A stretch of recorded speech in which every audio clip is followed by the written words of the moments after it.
जय श्री कृष्ण मित्रा। क्या आप भी उन लोगों में से हैं जो हर छोटी छोटी बात पर जरूरत से ज्यादा सोचते हैं? क्या रातों को नींद नहीं आती क्योंकि दिमाग किसी बात को बार बार दोहराता है? सोच सोच कर थक जाते हैं लेकिन कोई हल नहीं निकलता? तो आज का यह अनुभव सिर्फ आपके लिए है। श्री कृष्ण कहते हैं, जिस चीज का कोई समाधान नहीं उस पर शांति से विचार करो, लेकिन जो बात तुम्हारे बस में ही नहीं है उसके बोझ तले क्यों दबे हो? लेकिन हम क्या करते हैं? किसी की बात दिल पर ले लेते हैं, किसी की नजरों में अपनी छवि को लेकर घबरा जाते हैं। भविष्य की चिंता, बीते कल की गलती और आज के फैसले, सब कुछ दिमाग में एक साथ चलता रहता है और इसी वजह से हम कभी भी सच्ची शांति महसूस नहीं कर पाते। ज्यादा सोचना यानी अपने ऊपर एक ऐसा बोझ डालना जो असल में होता ही नहीं। श्री कृष्ण ने अर्जुन से युद्ध भूमि में यही कहा था, जब तुम ज्यादा सोचते हो तब तुम अपने कर्तव्य से दूर हो जाते हो। सोचने की एक सीमा होती है मित्र, उसके बाद वो जहर बन जाता है जो आत्मा को धीरे धीरे खा जाता है। जब मन चंचल हो जाए, जब हर रास्ता धुंधला लगे, तब कृष्ण की एक सीख याद रखो, अपने कर्म पर ध्यान दो, फल की चिंता मत करो। ये केवल एक उपदेश नहीं बल्कि एक जीवन जीने का तरीका है। हर बार जब मन बेचैन हो, जब दिल डगमगाए, तब खुद से बस इतना पूछो, क्या मैं अभी वही कर रहा हूं जो मुझे करना चाहिए? अगर हां तो चिंता छोड़ दो, और अगर नहीं तो अब सही करने का समय है। ज्यादा सोचना तुम्हें रोकता है तो श्री कृष्ण की सीख तुम्हें आगे बढ़ाती है। इसलिए आज से, इस पल से खुद से वादा करो, जो बीत गया वो गया, जो आना है वो आएगा, लेकिन मैं अभी इस पल में पूरी तरह जीऊंगा, बिना डर, बिना पछतावे, बिना ज्यादा सोचे। क्योंकि यही है श्री कृष्ण का मार्ग, शांत मन, स्थिर सोच और कर्म में पूरी निष्ठा। जय श्री कृष्ण। मेरे दोस्त, हर सोचने वाले दिमाग में एक ऐसा पल आता है जब विचार मदद करना बंद कर देते हैं और चोट पहुंचाना शुरू कर देते हैं, जब वे समाधान करना बंद कर देते हैं और दम घुटने लगते हैं। यह अर्जुन की कहानी है, कुरुक्षेत्र के योद्धा की नहीं बल्कि आधुनिक समय के अर्जुन की। जीवन के चौराहे पर खड़ा एक युवक जो बाहरी लड़ाइयों से नहीं बल्कि अपने मन के अंदर चल रहे युद्ध से बोझिल है। उसकी समस्या प्रतिभा की कमी या अवसरों की कमी नहीं थी, बल्कि कुछ और गहरी थी। वह बस सोचना बंद नहीं कर पा रहा था। वह अपने भविष्य के बारे में अंतहीन सोचता रहता था। क्या होगा अगर मैं असफल हो जाऊं? क्या होगा अगर मैं सही चुनाव नहीं कर पाया? वह हर रात अपने अतीत के बारे में सोचता था। मैंने ऐसा क्यों कहा? मैंने इसे अलग तरीके से क्यों नहीं किया? उसने रिश्तों के बारे में सोचा, जब उसने ऐसा कहा तो उसका क्या मतलब था? उसके दोस्त उससे दूर क्यों जा रहे थे? क्या वह प्यार करने लायक भी था? उसने अपने माता पिता की अपेक्षाओं, समाज के फैसले, यहां तक कि अजनबियों के उसे देखने के तरीके के बारे में भी सोचा। उसके विचार केवल विचार नहीं थे, वे जोरदार, अंतहीन थे, उसके सिर के अंदर गड़गड़ाहट की तरह। हर सुबह वह थका हुआ उठता था, इसलिए नहीं कि वह सोया नहीं था, बल्कि इसलिए कि नींद में भी उसका मन कभी नहीं रुकता था। एक दिन टूटा हुआ और थका हुआ वह अपने कमरे में बैठा सभी बत्तियां बंद कर दी और फुसफुसाया, कृष्ण, मैं सोच सोच कर थक गया हूं, अब मैं क्या करूं? और फिर कुछ जादुई हुआ, बाहर नहीं बल्कि भीतर। उसने खुद को एक नदी के किनारे बैठा पाया और उसके बगल में हमेशा की तरह शांत कृष्ण खड़े थे। पीले कपड़े पहने, एक सौम्य मुस्कान के साथ कृष्ण ने उसे देखा और पहले तो कुछ नहीं कहा, बस मौन, एक ऐसा मौन जो शांति जैसा महसूस होता था। अर्जुन टूट गया। मैं इतना क्यों सोचता हूं कृष्ण? मैं रुक क्यों नहीं सकता? मैं ध्यान करने की कोशिश करता हूं लेकिन मेरा मन भागता रहता है। मैं ध्यान केंद्रित करने की कोशिश करता हूं लेकिन मैं विचलित हो जाता हूं। हर निर्णय एक बोझ की तरह लगता है। तुम अकेले नहीं हो अर्जुन, सोचना तुम्हारा दुश्मन नहीं है, लेकिन ज्यादा सोचना, यह एक जेल है। क्या तुम जानते हो कि ज्यादा सोचना असल में क्या है? यह छिपे हुए डर का नाम है। मन भविष्य के हजारों संस्करण बनाता है क्योंकि वह वास्तविक भविष्य से डरता है। यह अतीत का हजारों बार विश्लेषण करता है क्योंकि उसे उस चीज पर शर्म आती है जिसे वह बदल नहीं सकता। जब तुम ज्यादा सोचते हो तो तुम जी नहीं रहे होते, तुम भाग रहे होते हो। इस पल, इस सांस, इस जीवन से भाग रहे होते हो, और जितना तुम भागते हो बोझ उतना ही भारी होता जाता है। तुम पत्थरों के बैग ढो रहे हो जो शुरू से ही तुम्हारे नहीं थे। अर्जुन ने उसकी ओर देखा। उसकी आंखों में आंसू भर आए।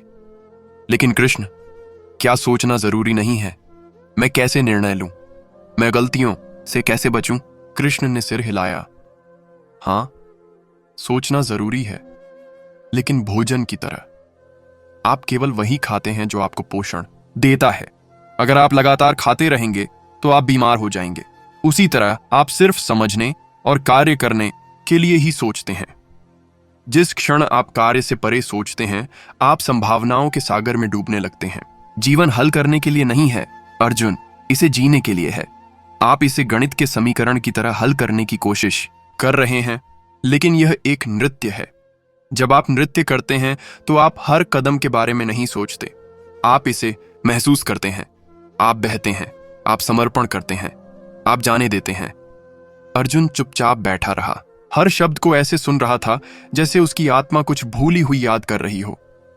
कृष्ण ने आगे कहा, मुझे बताओ अर्जुन, जब तुम अपने भविष्य के बारे में सोचते हो तो तुम्हें शांति महसूस होती है या चिंता? चिंता, अर्जुन फुसफुसाए। और जब तुम अपने अतीत के बारे में सोचते हो तो तुम्हें शक्ति महसूस होती है या पछतावा? पछतावा। तो फिर तुम वहां क्यों जाते रहते हो? तुम्हारे पास सिर्फ वर्तमान है, यह पल, यह सांस। बहुत ज्यादा सोचना एक रॉकिंग चेयर पर बैठने जैसा है। यह आपको कुछ करने के लिए देता है, लेकिन आपको कहीं नहीं ले जाता। तुम उस चीज को नियंत्रित करने की कोशिश कर रहे हो जो तुम्हारे नियंत्रण से बाहर है। तुम गारंटी चाहते हो, तुम पूर्णता चाहते हो, तुम बिना दर्द के जीवन चाहते हो। लेकिन अर्जुन, जीवन सुरक्षित होने के लिए नहीं है, यह वास्तविक होने के लिए है।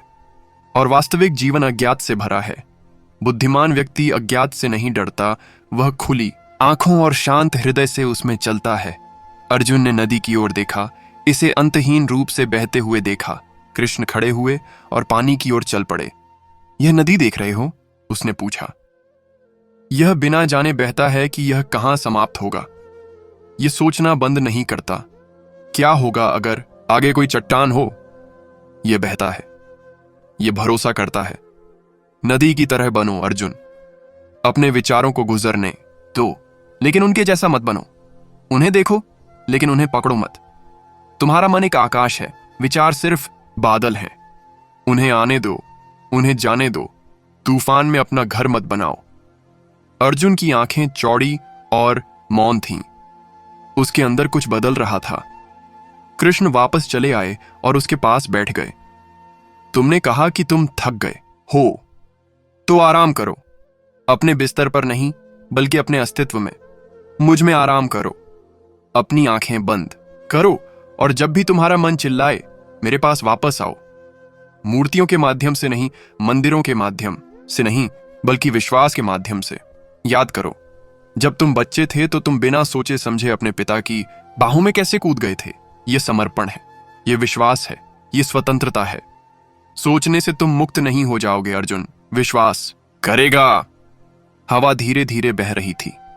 अर्जुन ने अपनी आंखें बंद कर लीं और कई सालों में पहली बार उसकी सांस धीमी हो गई। उसके पास सभी उत्तर नहीं थे, लेकिन उसके पास कुछ बेहतर था, शांति। एक तरह की शांति जो सब कुछ हल करने से नहीं, बल्कि उसे स्वीकार करने से आती है। उस दिन अर्जुन ने दुनिया को नहीं जीता, लेकिन उसने अपनी खुद की अराजकता पर विजय प्राप्त की। उसके अंदर का युद्ध खत्म होने लगा। वह अभी भी सोचता था, लेकिन अब उसने चुना कि कौन से विचार उसकी ऊर्जा के लायक हैं। उसने अभी भी योजना बनाई, लेकिन घबराया नहीं। उसे अभी भी डर लग रहा था, लेकिन फिर भी आगे बढ़ गया। और हर बार जब शोर वापस आया तो उसने धीरे से फुसफुसाया, कृष्ण, मैं थक गया हूं, मुझे पकड़ो। और उसने ऐसा किया हमेशा, क्योंकि कृष्ण कभी भी बिना सवालों के जीवन का वादा नहीं करते। वह केवल तब तक आपके साथ चलने का वादा करता है जब तक कि सवाल मायने नहीं रखते। इसलिए अगर तुम भी थक गए हो मेरे दोस्त, सोचने से थक गए हो, लड़ने से थक गए हो, ये दिखावा करने से थक गए हो कि तुम ठीक हो, तो आज रात अपनी आंखें बंद कर लो, सांस लो और कहो, कृष्ण, मैं थक गया हूं। अब मैं क्या करूं? और बस सुनो, बाहर नहीं बल्कि भीतर, क्योंकि वह हमेशा जवाब देता है, न तो गड़गड़ाहट से, न ही जादू से, बल्कि इतनी गहरी शांति से कि आपको आश्चर्य होगा कि आप इसके बिना कैसे रहते थे। बहुत ज्यादा सोचना समस्याओं का समाधान नहीं करता, यह आपकी मौजूदगी को चुरा लेता है। इसलिए अभी जियो, अभी सांस लो, अभी भरोसा करो। जीवन कोई पहेली नहीं है जिसे सुलझाया जाना है, यह एक गीत है, इसे कृष्ण के साथ गाओ, एक बार में एक सुर। जय श्री कृष्ण। मेरे दोस्त, जीवन में ऐसे क्षण आते हैं जब क्या होगा का भार आगे बढ़ने की ताकत से भारी हो जाता है। आप वहीं जमे बैठे रहते हैं, इसलिए नहीं कि आप अक्षम हैं, इसलिए नहीं कि आप में प्रतिभा की कमी है, बल्कि इसलिए कि आपका मन परिणामों के जाल में उलझा हुआ है। क्या होगा अगर मैं असफल हो जाऊं? क्या होगा अगर वे मुझ पर हंसेंगे? क्या होगा अगर सब कुछ गलत हो जाए? ये विचार आपके दिमाग में टूटे हुए रिकॉर्ड की तरह बार बार आते हैं, और जब आपका दिल छलांग लगाना चाहता है तो आपके पैर स्थिर रहते हैं। यह अर्जुन की कहानी है, और यह हर सोचने वाले आत्मा की सच्चाई है। एक दिन अर्जुन भ्रमित और थका हुआ अपने जीवन के युद्ध के मैदान के बीच में बैठा था। यह सुनिश्चित नहीं कर पा रहा था कि क्या करना है। उसके सपने उसके सामने थे, उसके लक्ष्य स्पष्ट थे, उसके तीर तेज थे, फिर भी वह अपना धनुष नहीं उठा पा रहा था। इसलिए नहीं कि वह लड़ना नहीं चाहता था, बल्कि इसलिए कि उसका मन पहले से ही हजारों काल्पनिक लड़ाइयां लड़ रहा था। वह खुद से पूछता रहा, क्या होगा अगर मैं सफल नहीं हुआ? क्या होगा अगर दुनिया मेरा मजाक उड़ाए? क्या होगा अगर मैं कुछ जीतने की कोशिश में सब कुछ खो दूं? इन क्या होगा अगर ने उसे जमीन पर जकड़ लिया था।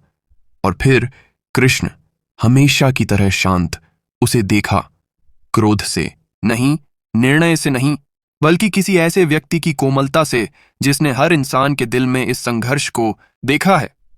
उन्होंने कहा, अर्जुन, तुम परिणाम के बारे में बहुत सोचते हो, लेकिन परिणाम तुम्हारी जिम्मेदारी नहीं है। तुम्हारा एकमात्र कर्तव्य तुम्हारा कार्य, तुम्हारा कर्म है। अर्जुन ने उलझन में देखा, लेकिन कृष्ण, क्या परिणाम मायने नहीं रखता? क्या हम इसीलिए कार्य नहीं करते? कृष्ण मुस्कुराए, तुम गलत नहीं हो, लेकिन तुम सही भी नहीं हो।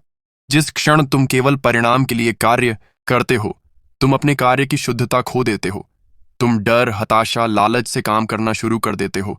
तुम अपना सर्वश्रेष्ठ करना बंद कर देते हो और केवल वही करने लगते हो जो तुम्हें लगता है कि तुम्हें पुरस्कार देगा। और वह, अर्जुन, कर्म नहीं है, वह हेर फेर है। अर्जुन चुप था, मानो उन शब्दों ने तर्क से कहीं अधिक गहरी जगह पर चोट की हो। कृष्ण ने आगे कहा, मुझे बताओ, जब एक किसान बीज बोता है तो क्या वह हर दिन बैठकर मिट्टी खोदता है ये देखने के लिए कि पौधा उग रहा है या नहीं? नहीं, वह अपना काम करता है। वह जमीन तैयार करता है, बीज बोता है, उसे पानी देता है, उसकी रक्षा करता है, और फिर वह इंतजार करता है, धैर्यपूर्वक, प्रकृति पर भरोसा करते हुए। यही कर्म है। और तुम्हें, अर्जुन, उस किसान की तरह होना चाहिए। तुम्हारा काम पूरी कुशलता और इरादे से तीर चलाना है। यह कहां गिरेगा, यह तुम्हारे नियंत्रण में नहीं है। लेकिन अगर तुम्हारा निशाना सच्चा था और तुम्हारा दिल साफ था, तो अगर तीर चूक भी जाता है तो तुम्हें कोई पछतावा नहीं होगा। लेकिन अगर तुम हवा की गति, मौसम, प्रतिक्रियाओं, आशंकाओं की गणना करते हुए तीर चलाने का इंतजार करते रहोगे, जब तक तुम कुछ करोगे, तब तक वह क्षण बीत जाएगा। क्या तुम जानते हो कि कितने लोग अपने सपने खो देते हैं, इसलिए नहीं कि वे सक्षम नहीं थे, बल्कि इसलिए कि उन्होंने बहुत लंबा इंतजार किया, बहुत ज्यादा सोचा? अर्जुन ने धीरे से सिर हिलाया। उसका दिल दुख रहा था, क्योंकि वह जानता था वह वही व्यक्ति था। जीवन में कई बार उसने अवसरों को हाथ से जाने दिया, इसलिए नहीं कि वह उन्हें नहीं चाहता था, बल्कि इसलिए कि वह परिणाम के बारे में सोचने में बहुत व्यस्त था। स्कूल में उसे मंच पर बोलने का मौका मिला, लेकिन गड़बड़ करने के डर ने उसे अपनी सीट पर ही रहने दिया। बाद में उसने किसी से बहुत प्यार किया, लेकिन अस्वीकृति के डर ने उसे चुप करा दिया। अपने करियर में उन्होंने अपना कुछ शुरू करने के सपने देखे थे, लेकिन हर बार जब उन्होंने जोखिमों के बारे में सोचा तो वे पीछे हट गए। उन्होंने महसूस किया उनका सबसे बड़ा दुश्मन बाहर नहीं था, यह परिणाम के प्रति उनका जुनून था। कृष्ण ने धीरे से अर्जुन के कंधे पर हाथ रखा। तुम अकेले नहीं हो अर्जुन, हर कोई इसका सामना करता है, लेकिन जो लोग इस सच्चाई को समझते हैं वे आगे बढ़ते हैं। वे इसीलिए काम करते हैं क्योंकि उन्हें सफलता की गारंटी नहीं है, बल्कि इसीलिए कि वे अपने उद्देश्य के साथ जुड़े हुए हैं। वे रास्ते पर चलते हैं, भले ही मंजिल धुंधली हो, और जब वे गिरते हैं तो वे उठते हैं, इसलिए नहीं कि उन्हें अंतिम रेखा दिखाई देती है, बल्कि इसलिए कि चलने से उन्हें ताकत मिलती है। जब आप बिना किसी लगाव के काम करते हैं तो आप स्वतंत्र होते हैं, लेकिन जब आप अपनी खुशी को किसी खास नतीजे से जोड़ते हैं तो आप गुलाम होते हैं। परिस्थितियों के गुलाम, लोगों की राय के, उन चीजों के गुलाम जिन्हें आप नियंत्रित नहीं कर सकते। अर्जुन फुसफुसाए, लेकिन क्या होगा अगर मैं वास्तव में कुछ चाहता हूं कृष्ण? क्या होगा अगर मैं वास्तव में एक निश्चित परिणाम चाहता हूं? क्या मुझे इसके बारे में बिल्कुल नहीं सोचना चाहिए? कृष्ण ने उसकी आंखों में देखा। इच्छा समस्या नहीं है अर्जुन, समस्या आसक्ति है। जो चाहो वही चाहो, लेकिन अपनी कीमत इस बात पर मत डालो कि तुम्हें वह मिलता है या नहीं। अपनी आत्मा को प्रक्रिया में झोंक दो, अपने कर्म में अपना दिल लगाओ, और फिर जो भी आए उसे विनम्रता से स्वीकार करो। यही सच्ची ताकत है, यही आंतरिक शांति है। अर्जुन शांत बैठा रहा और उसके भीतर कुछ बदल गया। उसने उन सभी समयों के बारे में सोचा जब उसने गारंटी के इंतजार में खुद को रोक रखा था, और अब उसे साफ साफ दिख रहा था, जिंदगी कोई गारंटी नहीं देती, लेकिन यह मौके जरूर देती है, और वे मौके तोहफे हैं, वादे नहीं। कृष्ण ने आगे कहा, हर बार जब तुम हिचकिचाते हो तो तुम जीवन के दिव्य समय को चूक जाते हो। जीवन गतिमान है अर्जुन, नदी की तरह बह रहा है। यदि तुम स्थिर खड़े हो, बहुत अधिक सोचते हो, तो नदी तुम्हारा इंतजार नहीं करती, यह बहती रहती है और तुम्हें किनारे पर तुम्हारे विचारों के साथ अकेला छोड़ देती है। लेकिन यदि तुम कूद पड़ते हो, यदि तुम कार्य करते हो, भले ही तुम्हारे दिल में डर हो, तो जीवन तुम्हें आगे ले जाता है। यह तुम्हें गति के माध्यम से सिखाता है। गलतियां भी सबक बन जाती हैं, असफलताएं भी कदम बन जाती हैं, लेकिन मन पूर्णता चाहता है। मन कहता है, केवल तभी कार्य करो जब तुम निश्चित हो, लेकिन आत्मा फुसफुसाती है, कार्य करो और तुम निश्चित हो जाओगे। तुम कौन सी आवाज सुनोगे? अर्जुन को लगा जैसे उसकी छाती पर से भार धीरे धीरे उतर रहा है। उसे वे समय याद आए जब उसने साहसिक कार्य किए थे, यह न जानते हुए कि क्या होगा, लेकिन उन क्षणों ने, भले ही वे सफल न हुए हों, उसे आकार दिया था। वह अपने विचारों से ज्यादा अपने कार्यों से विकसित हुआ था। कृष्ण मुस्कुराए, अधिक सोचने वालों की समस्या यह है अर्जुन कि वे जीवन में किसी गारंटी के आने का इंतजार करते हैं, लेकिन सच्चाई यह है कि सबसे सही योजना भी गलत हो सकती है, और कभी कभी सबसे आवेगपूर्ण कदम चमत्कार की ओर ले जाता है। तुम्हें समझना चाहिए, कर्म कोई व्यापारिक सौदा नहीं है। तुम पुरस्कार पाने के लिए काम नहीं करते, तुम इसलिए काम करते हो क्योंकि यह तुम्हारा धर्म है, तुम्हारा स्वभाव है, तुम्हारा आंतरिक सत्य है। जब एक पक्षी सुबह गाता है तो वह किसी को खुश करने के लिए ऐसा नहीं करता, वह इसलिए गाता है क्योंकि वह ऐसा करने के लिए पैदा हुआ है। अर्जुन, खोजो कि तुम क्या करने के लिए पैदा हुए हो, और फिर उसे करो तालियों के लिए नहीं, प्रसिद्धि के लिए नहीं, बल्कि इसीलिए क्योंकि ऐसा न करने से तुम्हारे अंदर कुछ मर जाएगा। अर्जुन ने गहरी सांस ली, उसकी आंखें नम हो गईं। पहली बार उसने कर्म की शक्ति को महसूस किया, जबरन किया गया कर्म नहीं, जल्दबाजी में किया गया कर्म नहीं, बल्कि प्रेरित कर्म, सत्य पर आधारित कर्म, भय पर नहीं। कृष्ण पीछे झुके, आकाश की ओर देखते हुए। आप जानते हैं, सूरज हर दिन उगता है, लेकिन हर दिन चमकीला नहीं होता। कुछ दिन यह बादलों के पीछे छिप जाता है, कुछ दिन बारिश होती है, लेकिन सूरज फिर भी उगता है। यही कर्म है। सूरज की तरह बनो, उगो, चमको, तब भी जब दुनिया ध्यान न दे, तब भी जब संदेह के बादल आपको ढकने की कोशिश करें। आपका काम बादलों से लड़ना नहीं है, आपका काम उगना है। बाकी काम ब्रह्मांड को करने दें।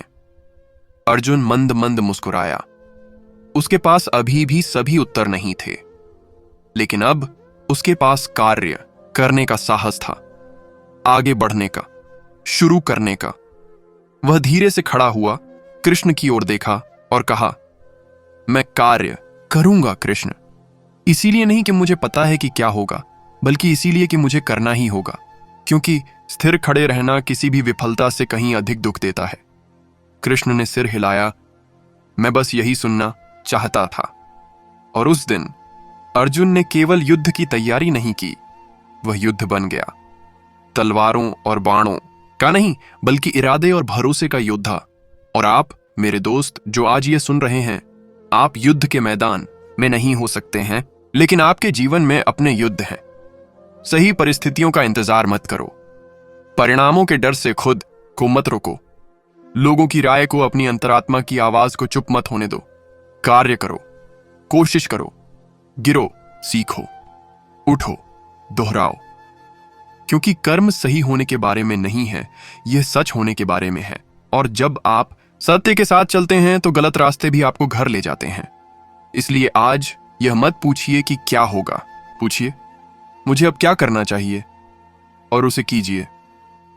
वह कदम चाहे कितना भी छोटा क्यों ना हो, आपकी आजादी है, आपकी शांति है, आपका कृष्ण क्षण है। और जब आप आत्मा से काम करते हैं तो आपको परिणामों से भी बेहतर कुछ मिलेगा, आप खुद को पालेंगे। जय श्री कृष्ण मेरे मित्र। एक तूफान है जो बाहर नहीं बल्कि लोगों के दिलों के अंदर उठता है। नियंत्रण का तूफान, चीजों को ठीक वैसा ही होने देने की चाहत, उन चीजों को कसकर पकड़ने की कोशिश करना जिन्हें कभी पकड़ना ही नहीं था। इसी तूफान से परेशान होकर अर्जुन एक बार चुपचाप बैठ गया। उसने भारी आवाज में कृष्ण से पूछा, कृष्ण, अगर सब कुछ मेरे हाथ में नहीं है तो मुझे क्या करना चाहिए? क्या मैं इस दुनिया में सिर्फ एक कठपुतली हूं जिसके पास अपने जीवन को आकार देने की कोई शक्ति नहीं है? कृष्ण ने उसे समझ भरी आंखों से देखा और जवाब दिया, नहीं अर्जुन, तुम शक्तिहीन नहीं हो, लेकिन तुम्हारी शक्ति तुम्हारे प्रयासों तक सीमित है, न कि परिणामों तक। तुम अपने कर्म को नियंत्रित कर सकते हो, उसके फल को नहीं। फल तुमसे बड़ी किसी चीज का है, किसी दिव्य चीज का। उस एक वाक्य में कृष्ण ने उस भ्रम को तोड़ दिया जिसने सदियों से मानवता को जकड़ रखा है।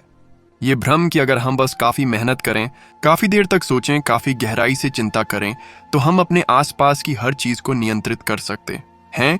हमारा भविष्य, हमारे रिश्ते, हमारी नौकरियां, यहां तक कि हमारा अतीत भी। लेकिन सच तो यह है कि चाहे आप अपनी मुट्ठियां कितनी भी कस लें, रेत फिसल ही जाएगी, और जितना कसकर पकड़ोगे उतना ही दर्द होगा। आजकल लोग असहनीय बोझ ढोते हैं। वे रिश्तों में दूसरों के व्यवहार को नियंत्रित करने की कोशिश करते हैं। वे इस बात से ग्रस्त रहते हैं कि दूसरे उनके बारे में क्या सोचते हैं। वे अपने अतीत के अपराध बोध को दबाए रखते हैं, जो पहले हो चुका है उसे फिर से लिखने की कोशिश करते हैं। वे अपने भविष्य की हर इंच योजना बनाते हैं, यह सोचकर कि यह उन्हें दर्द से बचाएगा, और फिर भी वे पीड़ित होते हैं। इसलिए नहीं कि जीवन क्रूर है, बल्कि इसलिए कि जो उनका नियंत्रण में नहीं है उसे नियंत्रित करने की उनकी इच्छा उनकी शांति को नष्ट कर देती है। अर्जुन ने कहा, लेकिन कृष्ण, अगर मैं चीजों को नियंत्रित नहीं करता तो वे बिखर जाएंगी, लोग चले जाएंगे, योजनाएं विफल हो जाएंगी, मैं हार जाऊंगा। कृष्ण मुस्कुराए और कहा, अर्जुन, जब तुम उन्हें नियंत्रित करने की कोशिश करते हो तब भी चीजें बिखर जाती हैं। तुम किसी को तुमसे प्यार करने के लिए मजबूर नहीं कर सकते। तुम चाहे कितना भी रो, तुम अतीत को नहीं बदल सकते। तुम हजारों रणनीतियों के साथ भी भविष्य की भविष्यवाणी नहीं कर सकते। लेकिन तुम एक काम कर सकते हो, तुम स्वीकार कर सकते हो, और उस स्वीकृति में तुम्हारी असली शक्ति निहित है। अर्जुन चुपचाप बैठ गया। कृष्ण ने आगे कहा, स्वीकृति कमजोरी नहीं है अर्जुन, यह ताकत का सर्वोच्च रूप है। जब आप स्वीकार करते हैं कि आप क्या नहीं बदल सकते तो आप जीवन से लड़ना बंद कर देते हैं, और जब आप लड़ना बंद कर देते हैं तो आप बहना शुरू कर देते हैं। कल्पना करें कि आप एक नदी में हैं। आप पूरे दिन धारा के विपरीत तैरने की कोशिश कर सकते हैं और आप केवल खुद को थका देंगे, या आप बहना सीख सकते हैं, धारा के साथ चलना सीख सकते हैं। यह हार मानना नहीं है, यह बुद्धिमत्ता है, यही समर्पण है, भाग्य के प्रति नहीं बल्कि सत्य के प्रति। अर्जुन ने अपने जीवन पर विचार किया। उसने बहुत कुछ नियंत्रित करने की कोशिश की थी, अपने परिवार की राय, अपने राज्य की राजनीति, दूसरों की अपेक्षाएं, यहां तक कि अपने अंदर के डर को भी। और फिर भी कुछ भी वैसा नहीं हुआ जैसा कि योजना बनाई गई थी। कुछ लोग अभी भी उसे गलत समझते थे, कुछ घटनाएं अभी भी दर्द देती थीं, कुछ निर्णय अभी भी पछतावे का कारण बनते थे, और सब कुछ नियंत्रित करने की कोशिश में उसने केवल खुद को खो दिया था। कृष्ण ने धीरे से उसके सीने पर हाथ रखा। तुम बहुत ज्यादा बोझ ढो रहे हो अर्जुन। जो बोझ तुम्हारा नहीं है उसे छोड़ दो। तुम्हारा कर्तव्य तुम्हारा प्रयास है, तुम्हारी यात्रा तुम्हारी ईमानदारी है। लेकिन परिणाम वह तुम्हारा बोझ नहीं है, वह मेरा है, वह ब्रह्मांड की जिम्मेदारी है। जब किसान बीज बोता है तो वह बारिश को नियंत्रित नहीं करता, वह हवा से नहीं लड़ता, वह अपना सर्वश्रेष्ठ करता है और फिर वह भरोसे के साथ प्रतीक्षा करता है। अपना सर्वश्रेष्ठ करो अर्जुन, लेकिन यह मत सोचो कि चिंता करने से तुम्हारी फसलें तेजी से बढ़ेंगी। प्रकृति को, जीवन को, ईश्वर को अपना काम करने दो। अर्जुन ने पूछा, लेकिन कृष्ण, अतीत के दर्द के बारे में क्या? मैंने जो गलतियां की हैं, मैंने जिन लोगों को चोट पहुंचाई है, मैं इसे कैसे स्वीकार करूं? कृष्ण ने उसे गहराई से देखा, खुद को माफ करके, यह समझकर कि अतीत को बदला नहीं जा सकता, लेकिन इसका इस्तेमाल किया जा सकता है। हर निशान एक कहानी बन सकता है, हर गलती एक सबक बन सकती है, हर आंसू करुणा का बीज बन सकता है, लेकिन केवल तभी जब आप इसे दोहराना बंद कर दें। अतीत एक किताब है जिसे पढ़ा जा चुका है, इसे बंद करें, इसे सीखें, लेकिन एक ही पृष्ठ को पढ़ते हुए अलग अंत की उम्मीद मत करो। अर्जुन ने महसूस किया कि उसके गाल पर एक आंसू बह रहा है। उसने उन सभी रातों के बारे में सोचा जो वह जागते हुए लेटा था, यह सोचते हुए कि वह क्या अलग कर सकता था, वह कौन से शब्द कह सकता था, वह कौन से फैसले ले सकता था, वह कौन से लोग थे जिनसे उसे जुड़े रहना चाहिए था। और अचानक उसे एहसास हुआ, इनमें से कुछ भी नहीं बदला जा सकता था। अब उसके पास बस यही पल था, यह सांस, यह आगे का कदम। कृष्ण ने धीरे से कहा, अर्जुन, हर बार जब तुम अपनी पहुंच से परे की चीजों को नियंत्रित करने की कोशिश करते हो तो तुम पीड़ित होते हो, लेकिन हर बार जब तुम प्रयास के साथ समर्पण करते हो तो तुम बढ़ते हो। समर्पण निष्क्रिय बैठना नहीं है, यह वह सब करना है जो तुम ईमानदारी से कर सकते हो और फिर विश्वास के साथ पीछे हटना है। जीवन कोई मशीन नहीं है जिसे आप प्रोग्राम कर सकते हैं, यह एक गीत है जिस पर आपको नाचना चाहिए, कभी तेज, कभी धीमा, कभी आनंदमय, कभी दर्दनाक। लेकिन अगर तुम लय को नियंत्रित करने की कोशिश करते रहोगे तो तुम कभी भी संगीत का आनंद नहीं ले पाओगे। अर्जुन ने पूछा, मैं इस तरह कैसे जी सकता हूं कृष्ण? ऐसी दुनिया में जहां हर कोई परिणाम चाहता है, जहां लोग आपकी सफलता से आपका मूल्य मापते हैं, मैं केवल अपने प्रयासों पर कैसे ध्यान केंद्रित कर सकता हूं? कृष्ण ने उत्तर दिया, यह याद रखकर कि आप वास्तव में कौन हैं। आप अपना बैंक बैलेंस नहीं है, आप अपनी सामाजिक स्थिति नहीं है, आप अपनी असफलताएं या उपलब्धियां नहीं हैं। आप एक आत्मा हैं, शाश्वत, दिव्य, उज्ज्वल। और आत्मा परिणामों की परवाह नहीं करती, यह केवल विकास की परवाह करती है, अनुभव की, सत्य की। जब आप एक आत्मा के रूप में जीते हैं, अहंकार की तरह नहीं, तो दुनिया का शोर गायब हो जाता है। आप अराजकता में भी शांत हो जाते हैं, क्योंकि आपकी पहचान अब नियंत्रण से बंधी नहीं है, यह चेतना से बंधी है। अर्जुन ने सिर हिलाया, धीरे धीरे समझना शुरू किया। और तुम, मेरे दोस्त, जो आज इस कहानी को सुनते हो, तुम भी उन चीजों को ढो रहे हो जो तुम्हारे ढोने के लिए नहीं है।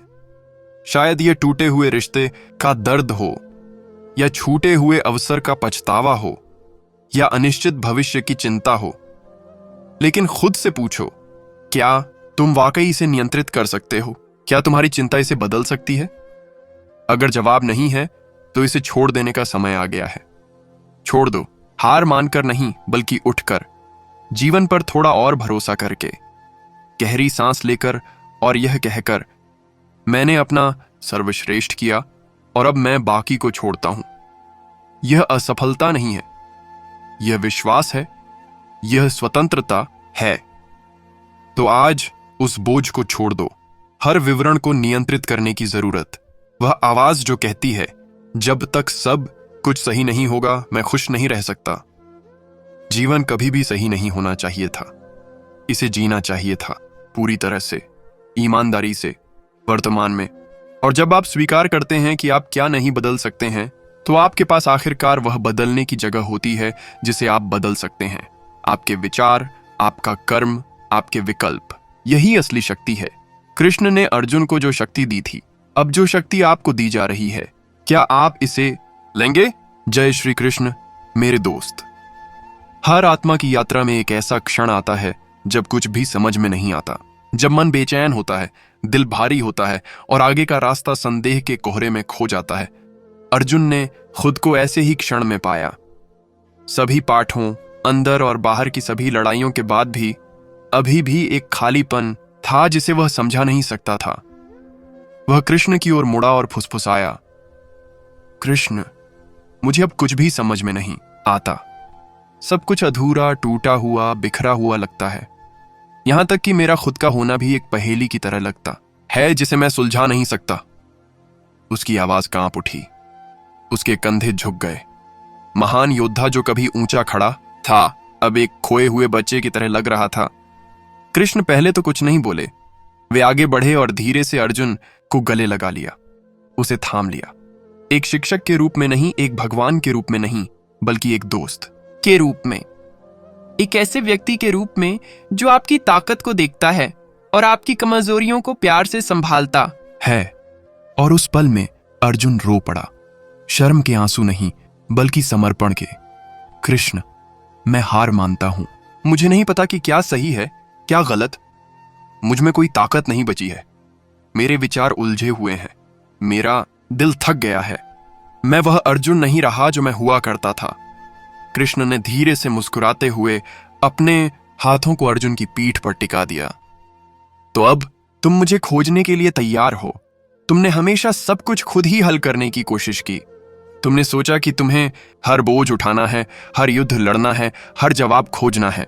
लेकिन अर्जुन, कुछ सत्य नहीं मिल सकते। उन्हें महसूस किया जाना चाहिए। और यह तभी हो सकता है जब तुम भागना बंद कर दोगे, जब तुम यह दिखावा करना बंद कर दोगे कि तुम्हारे पास सभी उत्तर हैं। जब तुम गिरते हो, इसलिए नहीं कि तुम कमजोर हो, बल्कि इसलिए कि तुम आखिरकार मजबूत होने का दिखावा करते करते थक गए हो। अर्जुन ने धीरे से ऊपर देखा। कृष्ण की आंखें शांत थीं, जैसे कोई शांत सागर हो। तो अब मुझे क्या करना चाहिए कृष्ण? मैंने सब कुछ करने की कोशिश की है और फिर भी मैं अधूरा महसूस करता हूं।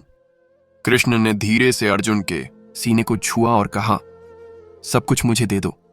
तुम्हारा भ्रम, तुम्हारा दर्द, तुम्हारा डर, जो कुछ भी तुम नहीं समझते, वह सब मुझे दे दो। जब तुम्हारा मन डगमगाए तो मुझे याद करो, सिर्फ एक नाम या मूर्ति के रूप में नहीं, बल्कि तुम्हारे भीतर एक मौजूदगी के रूप में। जब दुनिया शांत हो जाए तो अपनी आंखें बंद करो और मुझे पुकारो, अपनी आवाज से नहीं, बल्कि अपने दिल से। मैं दूर नहीं हूं, मैं यहीं हूं, तुम्हारी सांसों में, तुम्हारे दिल की धड़कन में, हर उस जगह में जहां तुम खालीपन महसूस करते हो।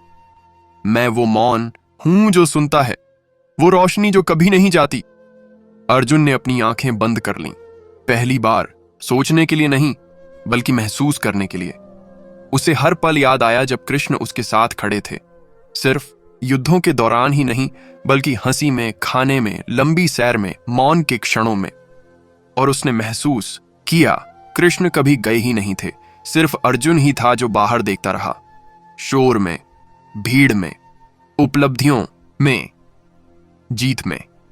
कृष्ण ने कहा, तुमने शांति को हर जगह खोजा अर्जुन, लोगों में, लक्ष्यों में, नियंत्रण में, स्पष्टीकरणों में। लेकिन शांति बाहर नहीं है। शांति उस क्षण से शुरू होती है जब तुम खुद के साथ बैठते हो और जो है उससे लड़ना बंद कर देते हो। जिस क्षण तुम कहते हो, कृष्ण मैं यह अकेले नहीं कर सकता, कृपया इसे संभालो, यह हार नहीं है, यह भक्ति है। मेरे दोस्त, अगर तुम आज यह सुन रहे हो और तुम्हारा दिल महसूस करता है कि वह बहुत कुछ ढो रहा है, बहुत सारे संदेह, बहुत सारे सवाल, बहुत सारे टूटे हुए सपने, तो ये जान लो, तुम्हें इसे अकेले ढोना नहीं है। हो सकता है कि तुमने सब कुछ आजमा लिया हो, शायद आप बहुत लंबे समय से मजबूत रहे हैं, शायद आप उस बिंदु पर पहुंच गए हैं जहां अब आपको नहीं पता कि क्या विश्वास करना है।